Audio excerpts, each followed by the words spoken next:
Dave Zirin has been called one of the best young sports writers in America today, who writes for a number of publications, including Slam Magazine, The Nation, and the Los Angeles Times. His critically acclaimed new book is called A People's History of Sports in the United States. There you see that iconic cover featuring the one and only, the greatest of all time, Muhammad Ali.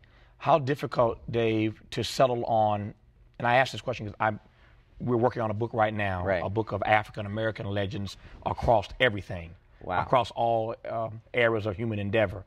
And I am so over these meetings that we've had over, and it's important stuff to do, of course, but meeting after meeting after meeting, trying to figure out who actually gets the cover.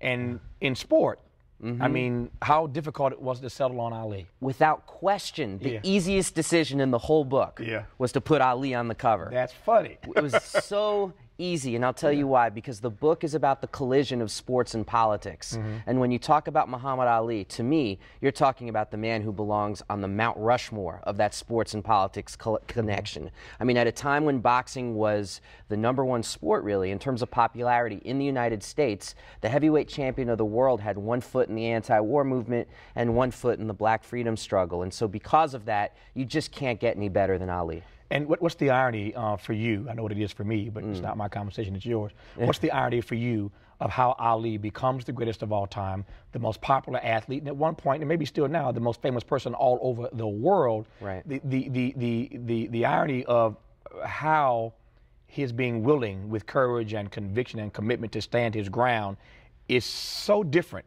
than athletes today.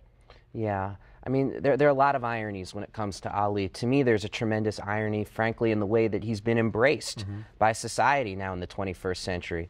I mean, it says something, I think, very damning about this country that Ali has been embraced now that he's lost the power of speech. That's something that really weighs on my mind a lot of the time, because to me, Muhammad Ali was a voice of resistance, and I think we miss that voice very much. He's become like a walking postage stamp, the way people like Paul Robeson, Malcolm X have become postage stamps as well. But to me, the thing about Muhammad Ali is that he represents a tradition that I want today's rebel athletes to embrace, because I feel like what we're starting to see right now, for the first time since the 1970s, is the beginning of a bubbling of athletes trying to use their hyper-exalted, brought-to-you-by-Nike platform to say something about the world in which they live. And I want them to see Ali as part of that tradition, so they realize that they're standing on the shoulders of a true giant.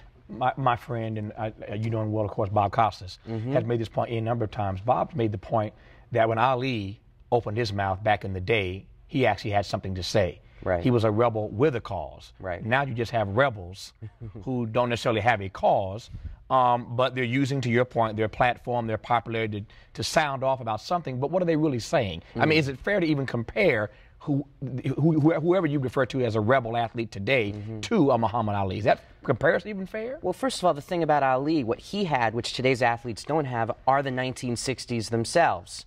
I mean, you had one of the greatest eras of resistance and revolt in the history of this country, and that's what shaped Muhammad Ali, and what made him brilliant was then he shaped the era as well. I mean, if it wasn't for the 60s being the 60s, Muhammad Ali would have been Cassius Clay, a young man who was remembered for bringing the showmanship of professional wrestling into boxing. Like, if you'd asked Cassius Clay who his hero was in 1960, he would have said Gorgeous George Wagner, professional wrestler. You ask him a couple years later, he would have said Malcolm X. A couple years after that, he would have said Elijah Muhammad. So you're talking about someone who underwent a rapid social transformation. So the absence of an era of protest certainly shapes the ceiling by which professional athletes become rebel athletes. I'm wrestling with that in my head, Dave, because I agree with you, and yet I disagree. I believe that the times shape the athlete, but I also believe that the athlete shapes the times. And what I mean to suggest by that is that Ali had the 60s, but there are a whole lot of Negroes in the 60s who didn't have nothing to say. Right. I mean, Ali chose to, again, with courage and conviction and commitment, to speak out about the inequities of his day, to stand in his own truth. There's no shortage of issues today. That's true. From AIDS to global warming to racism. I mean, we can run the list. Right. I don't have to put a gun to these athletes' head. to make them do this, do I? No, but that's why I'm saying you're starting to see some athletes begin to speak out about the world. Okay, here's an example. I'm from Washington, D.C.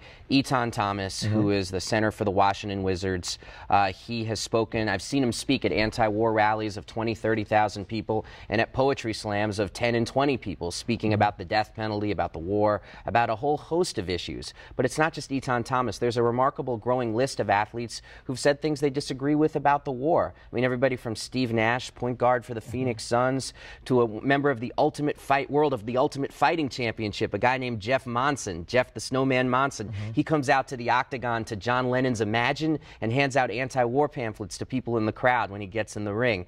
And on his back, he even has all these anti-war and progressive tattoos all over his back. I mean, it helps when you have a 72-inch back. That helps you to be able to have some fun artwork back there. Yeah. But it is there. I mean, it's starting to bubble. And rather than criticize it for what it's not, and you're right, it's not 1968, I want to recognize that we've come a long way from the 1990s when you had folks like Michael Jordan refuse to take stances and saying, well, Republicans buy sneakers too.